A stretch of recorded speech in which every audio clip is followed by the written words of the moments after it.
वृंदावन बिहारी लाल की जय।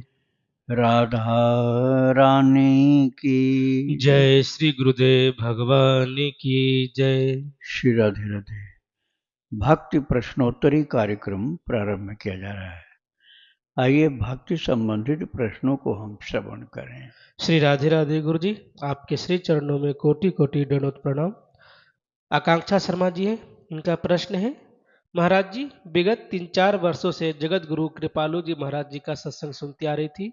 सत्संग सुनते सुनते हृदय में गुरु बनाने की भावना आ गई, पर पता चला कि उनका शरीर पूरा हो चुका है। मन बहुत दुखी हुआ, मैं बहुत रोई। एक दिन स्वप्न में आकर के शरणागत मंत्र दिए। तब से 3-4 वर्षों से मैं शरणागत मंत्र का और राधा नाम का जप कर रही हूँ, पर अब आगे क्या करूँ, कृपया मार्गदर्शन करें। श्री राधे राधे। आगे आपको ये करना, जो जप आपका चल रहा है वो ठीक है, उसमें कुछ परिवर्तन करने की आवश्यकता नहीं है। अब करना ये है कि आप भक्तों का, महान महान संतों भक्तों का चरित्र जो भक्ति आश्रम चैनल पर यूट्यूब में सुनाया जा रहा है, इसको आप खूब सुनो। इसको सुनने से आपके अंदर प्रेम उत्पन्न होगा और फिर हमको अपने जीवन को कैसा बनाना होगा ये सारी जानकारी मिलेगी। और ऐसा जैसे रंग चढ़ जाएगा उस संत का, भक्त का, जैसे किसी की संगत में अधिक से अधिक होने पर असर होता, उससे भी ज़्यादा। और प्रश्नोत्तरी तो आप सुनते ही हैं, इसीलिए प्रश्न आपका आया। लेकिन आपको भक्त चरितावली भी खूब सुननी है, तो इसके साथ आपका जप जब चलेगा तो उसकी शक्ति, उसका प्रभाव बहुत अधिक होगा। श्री राधे राधे।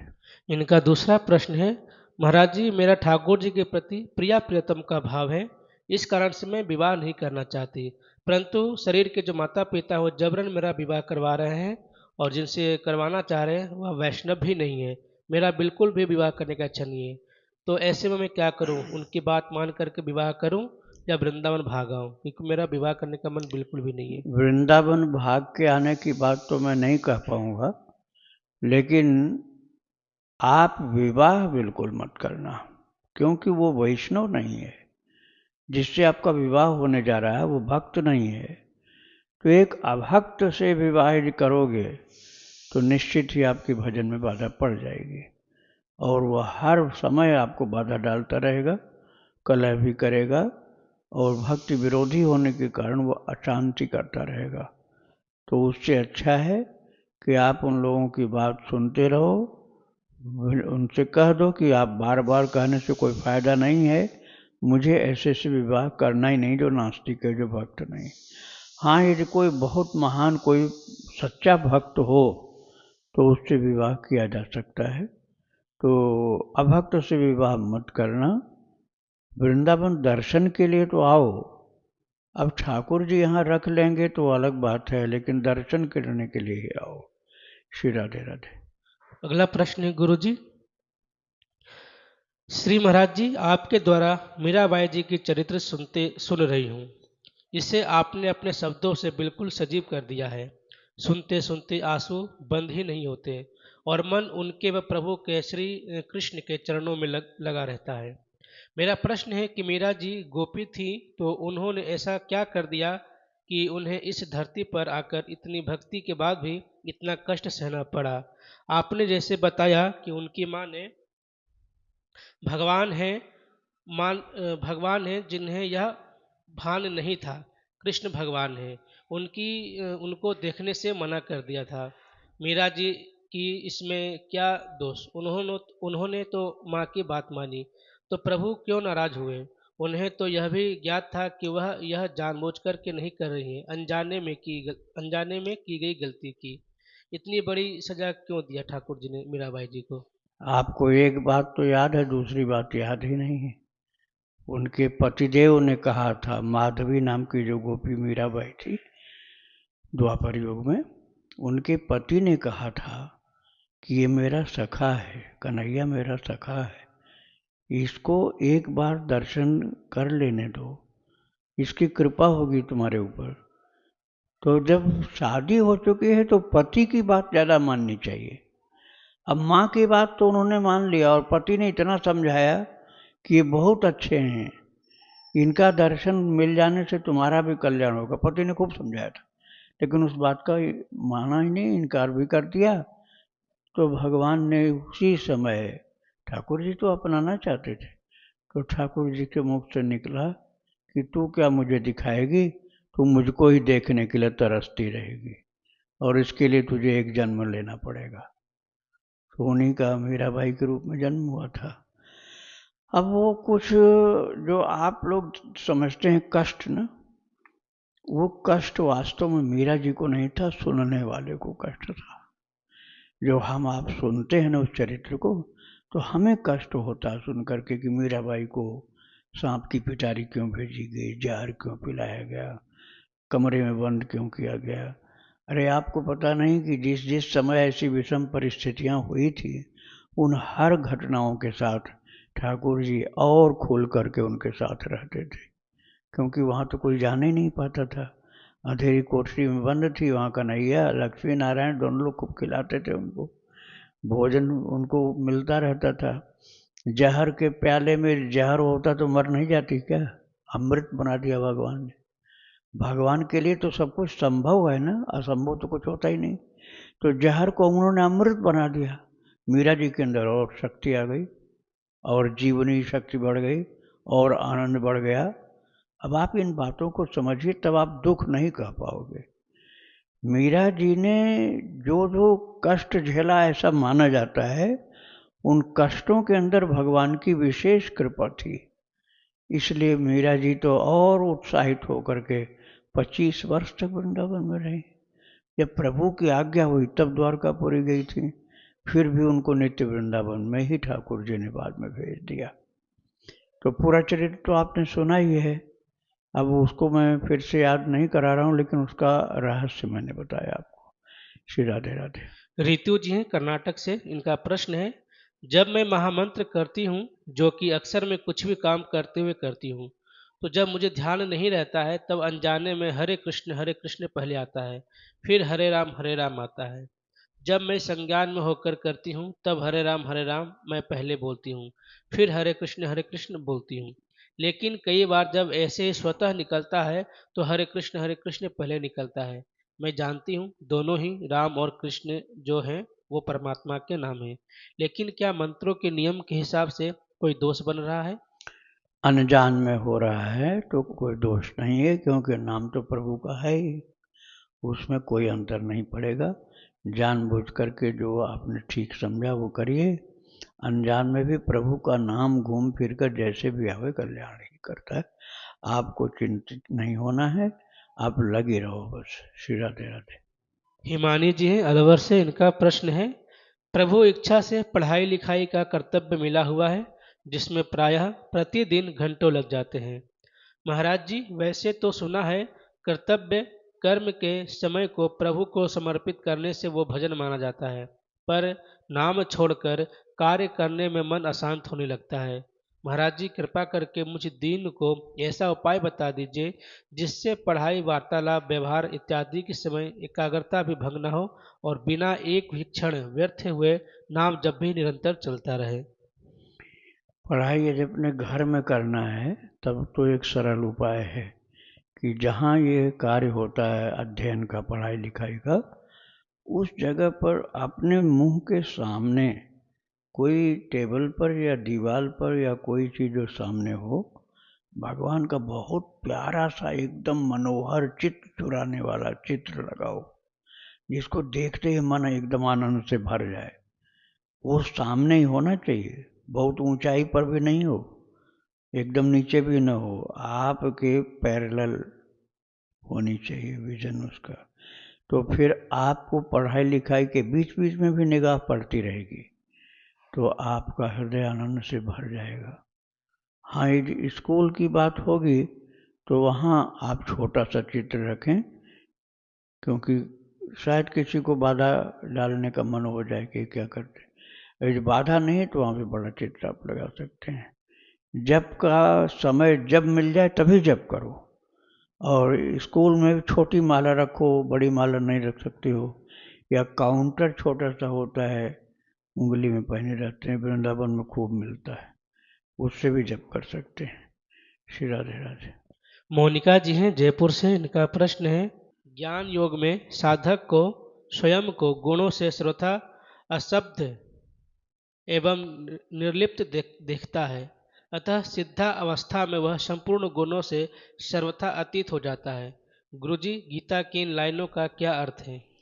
इसका मतलब ये है सतोगुण, रजोगुण, तमोगुण, ये जो है सृजनात्मक क्रिया के अंतर्गत मुख्य चीज होती हैं।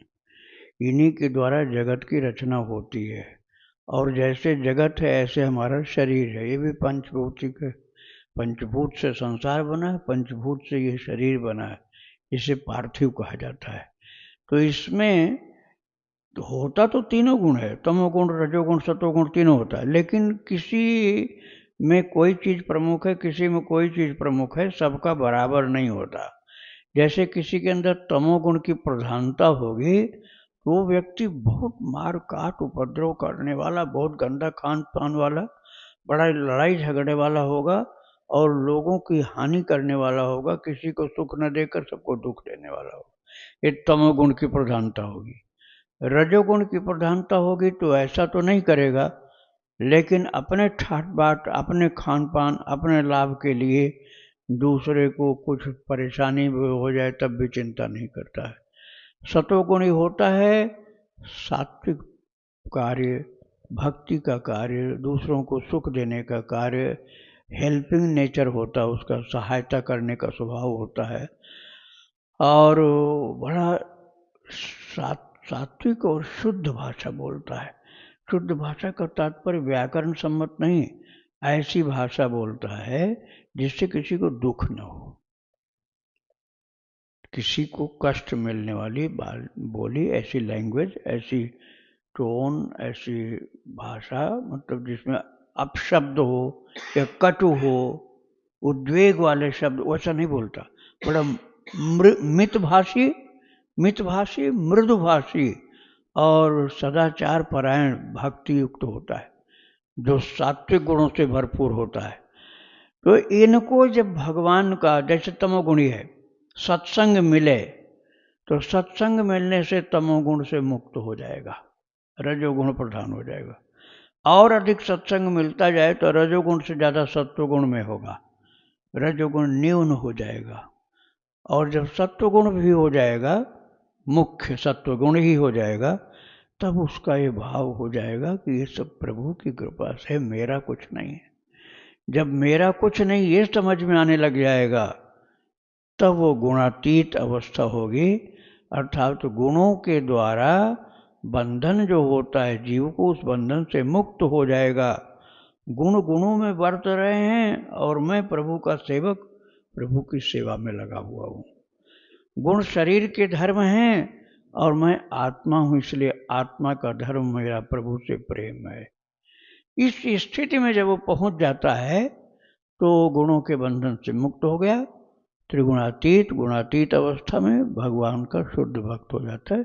यही भाव है गीता जी में जो बताया गया है।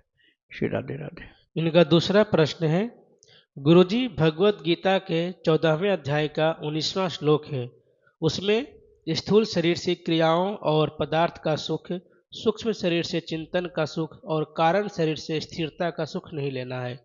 वास्तव में मनुष्य शरीर अपने सुख के लिए ही है ही नहीं। गुरुदेव, इन बातों का क्या अर्थ है? वही जो मैं अभी बता रहा था, वही दूसरे शब्दों में आपने पूछा है। जो एक गुणातीत व्यक्ति की स्थिति होती है, उसी का विवेचन उस जगह पर किया गया है। तो वो सुख इसलिए नहीं लेना उसको होता है क्योंकि वो ईश्वरीय सुख का प्रेमी होता है, ईश्वरीय सुख का प्रेमी होता है, इसलिए गुणों के सुख को ग्रहण करने का उसका मन नहीं होता है। ये बात बताई गई। श्री राधे राधे। शीतल जी हैं दिल्ली से। इनका प्रश्न है, मेरा एक ही पुत्र है इकलौता, और वह हमारे साथ नहीं रहता है, ना ही कहीं फ़ोन करता है और ना ही हमसे मिलता है, जबकि वो एक ही शहर में रहता है। कृष्ण जी की कृपा से नाम जप बहुत अच्छा चल रहा है, राधा जी ने नाम जप में पूरी कृपा की है, परंतु कभी कभी उसके बारे में सोच के मन बहुत दुखी होता है और नाम जप में मन नहीं लगता और नाम जप में बड़ी बाधा आती है। कृपा करके मार्गदर्शन करें जिससे नाम जप में उन्नति कर सके। नाम जप में उन्नति के लिए भक्त चरित्र, महान महान संतों भक्तों का चरित्र सुनो, सत्संग में लगो तो नाम जप तीव्र हो जाएगा।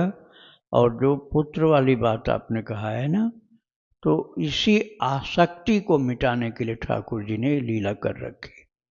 जो पुत्र से आसक्ति आपकी जमी हुई है, जिससे परेशान हो आप, इसी आसक्ति की जड़ काटने के लिए ठाकुर जी ने उसको दूसरी जगह रखा है, तुम्हारे ऊपर कृपा करने के लिए कि तुम भक्ति में आगे बढ़ो, मोह में आगे नहीं बढ़ो।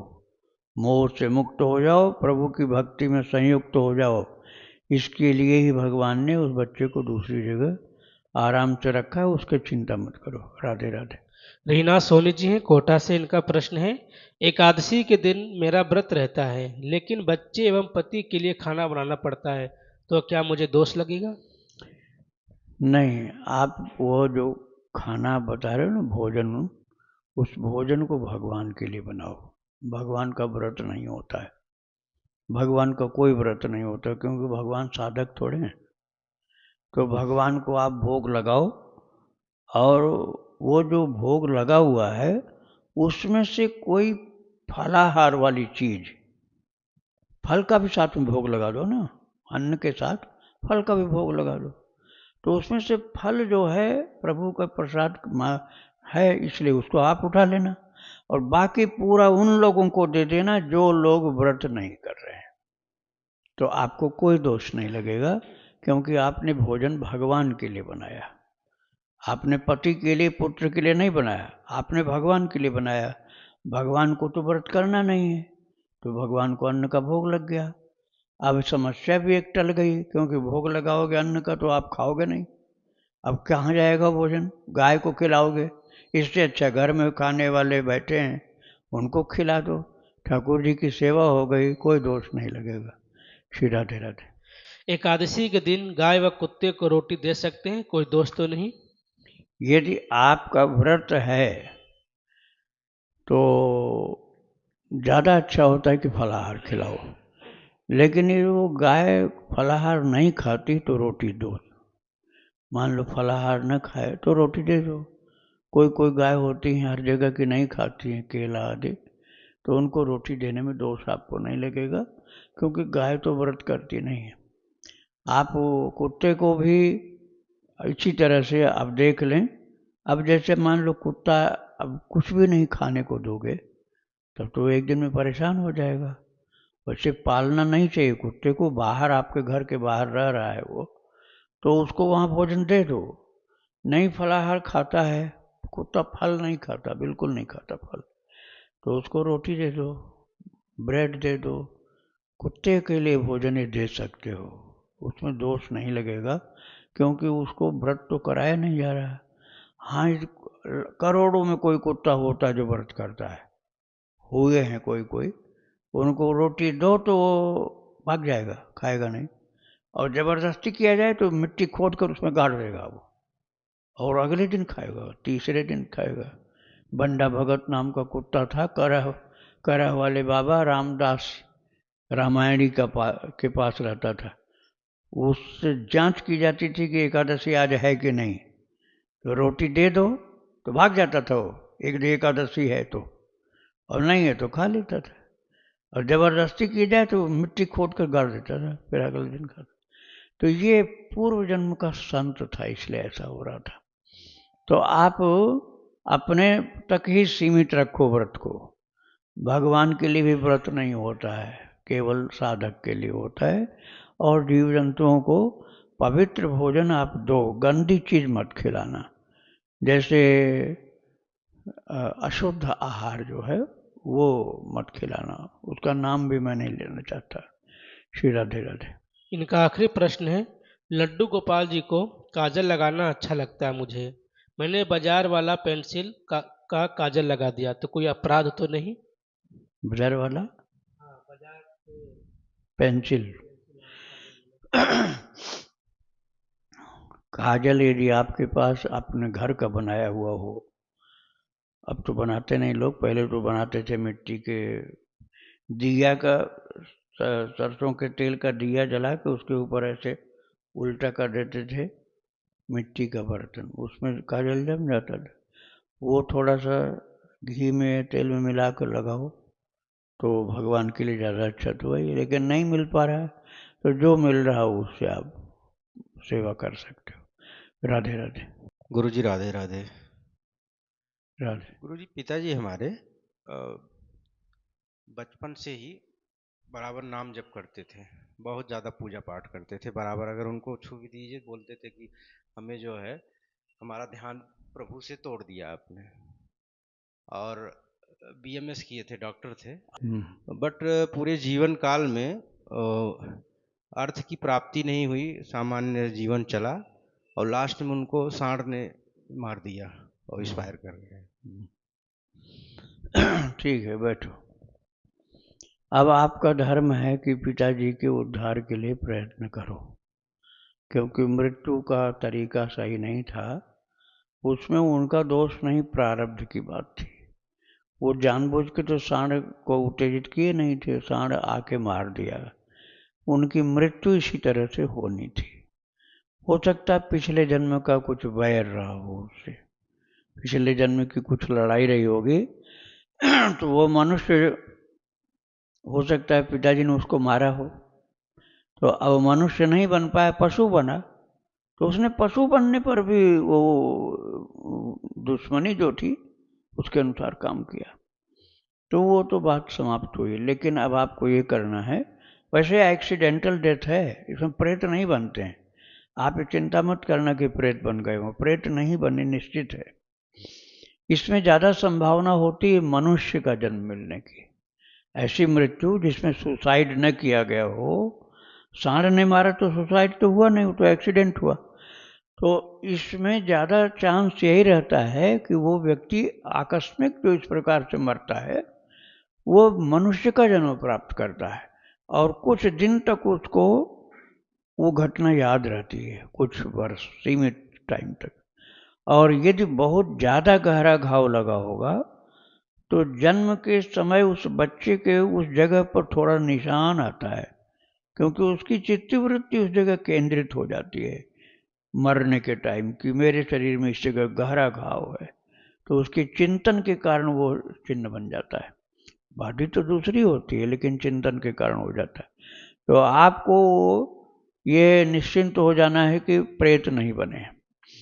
अब आपको ये करना है कि भजन कीर्तन आप करो, भजन कीर्तन साधना जप ध्यान पूजा खूब करो, आपकी भक्ति से उनको लाभ हो जाएगा। आपको कोई सात्विक कीर्तनकार लोग मिल जाएं जो नशा पत्ता न करते हों, तो आपको जब मन में आवे 24 घंटे का या 12 घंटे का कीर्तन स्वयं भी शामिल होना होगा। ऐसा नहीं कि उनको कीर्तन बैठाए और अपने खुद चले गए, नहीं। नौकरी करते हो तो छुट्टी के दिन करो, जिस दिन तुम भी बैठ सको उनके साथ। तो उसी जगह कीर्तन कराओ जहाँ पर वो रहते थे। अब उस जगह जहाँ सांड ने मारा था वहाँ तो शायद न हो पाए, खुली जगह होगी वो, तो अपने घर में जहाँ वो रहते थे उसी कक्ष में कीर्तन कराओ तो बहुत अच्छा रहेगा। राधे राधे गुरुजी। राधे राधे। जैसे कहा जाता है कि निष्काम भक्ति करनी चाहिए, लेकिन जब भी हम करते हैं तो मन में ये आ जाता है कि भगवान जी हमको दर्शन दें, हमको भगवान जी से प्रेम मिले, या परिवार में कोई भी दुखी रहता है, बीमार रहता है, तो होता है कि भगवान जी उनका भला कर दें, उनको ठीक कर दें। तो ये निष्कामता कहाँ आ पाती है? निष्कामता ग्रेजुअली, धीरे धीरे आएगी, एक साथ नहीं आती। जैसे कोई कीमती चीज की अर्निंग करनी है, बहुत ज़्यादा धन कमाना है, तो एक साथ बड़ी नौकरी नहीं लग पाती। छोटी छोटी नौकरियों में, अब चाहे बीटेक वाले हो एमटेक वाले हो, कितनी कंपनी बदलते हैं तब जाके अच्छी सैलरी वाले में पहुंचते हैं। ऐसे ही आपको पहले तमोगुण का त्याग करना होगा। जैसे किसी को नाराज होकर कटु वाक्य मत बोलना।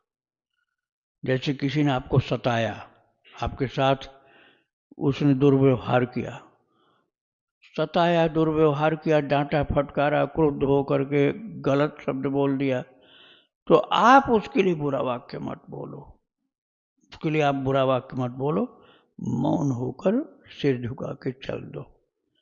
अब आपको रिवेंज वाली भावना जो खत्म हुई, प्रतिशोध की जो गंदी भावना है, इससे आपको इस भद्दी कामना है कि उसका नाश हो, उसका बुरा हो, ऐसी बातें सोचना बड़ी गलत चीज़ें हैं। तो इससे तो मुक्ति मिली आपको।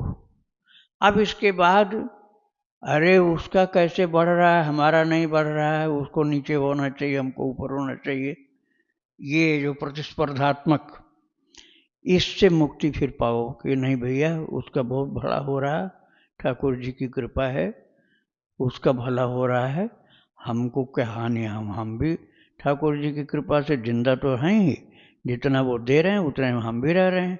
जलन नहीं करो, ठीक है।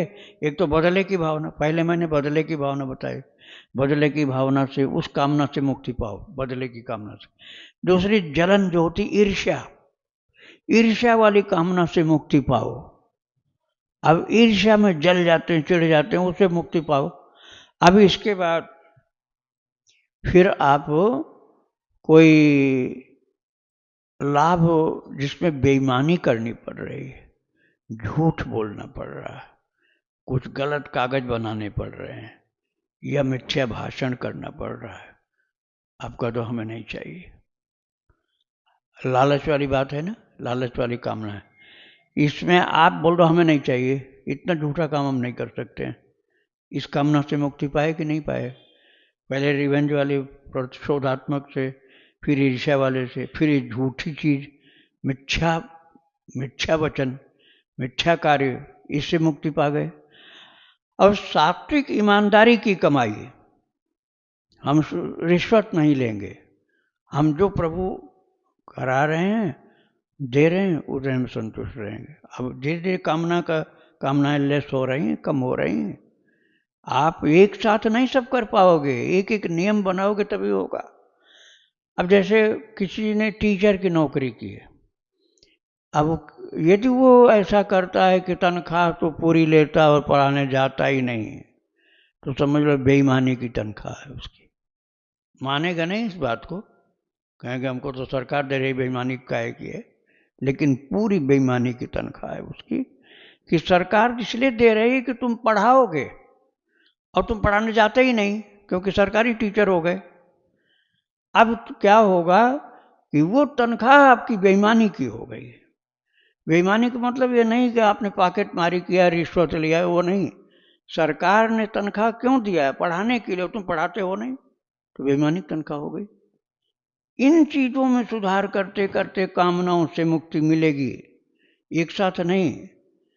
अब इसके बाद तुम दूसरे के लिए जल्दी बोलने के नहीं, अपने ही लिए कि हमारा लाभ हो जाए, हमारा लाभ हो जाए, हमारी परेशानी खत्म हो जाए, ये भगवान से बोलते हैं, वो फिर बोलना बंद करो, ठीक है। तब धीरे धीरे एक एक चीज को गंदगी से मुक्त करते करते करते जब पवित्र अवस्था आएगी, तो ठाकुर जी भी सामने खड़े हो जाते हैं भक्त के, महान भक्त के, और कहते हैं मांग ले, तो नहीं मांगता है भक्त, लेकिन ये स्थिति बड़ी ऊंची होती है, बहुत ऊंची स्थिति होती है। ठाकुर जी उसके पीछे पीछे चलते हैं, भक्त मांगता नहीं जब कुछ, तो भगवान पीछे पीछे चलते हैं कि शायद कोई मौका आ जाए तो कुछ बोल दे तो हम तुरंत पूरा करेंगे। तो भक्त अपने लिए तो जल्दी मांगता नहीं, लेकिन किसी दूसरे का कष्ट देख करके उसके मन में बोलेगा नहीं, लेकिन आ गया उसके मन में, ये बहुत कष्ट पा रहा है, ये ठीक हो जाता तो अच्छा था। अब भगवान से तो नहीं कर रहा, लेकिन मन में तो बात आ गई, तो भगवान तुरंत पूरा कर देते हैं, क्योंकि उसकी कामना परोपकार वाली है। तो इस प्रकार से आप धीरे धीरे निष्कामता की ओर बढ़ोगे, तब निष्काम हो जाओगे। लंबा टाइम लेता है, साधना है, कठिन साधना है। श्री राधे राधे। वृंदावन बिहारी लाल की जय। राधा रानी की जय। श्री गुरुदेव भगवान की जय। श्री राधे राधे।